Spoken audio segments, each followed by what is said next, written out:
For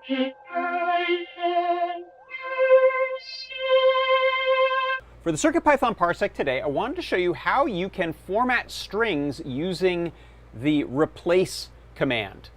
So this is great when you have a bit of text coming in from something like a sensor or a wireless message, and you just want to rejigger it a little bit, reformat it by replacing some text. You'll often end up with commas instead of dots or underscores instead of spaces.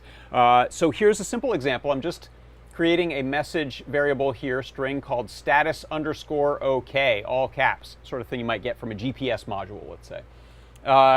The print here just shows us how that would look normally, original status OK.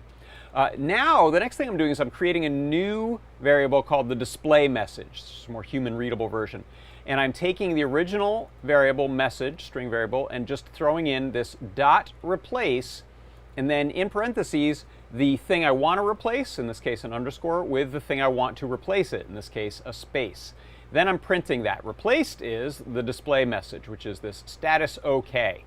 And now we can make this a little bit friendlier by adding on to that another command, which is going to be dot lower. And that does exactly like you think. It takes the original message, and I'm going ahead and still doing the replace, but now I'm tacking on this additional thing of dot lower. So you can kind of stack up these string formatting things. And in this case, I then say print replaced with lowercase message, and that gives us this final one. Replaced is status space OK, all lower caps, much friendlier. The computer doesn't need to yell at us. And that is how you can clean up your text using dot replace and dot lowercase on your string messages. And that is your CircuitPython Parsec.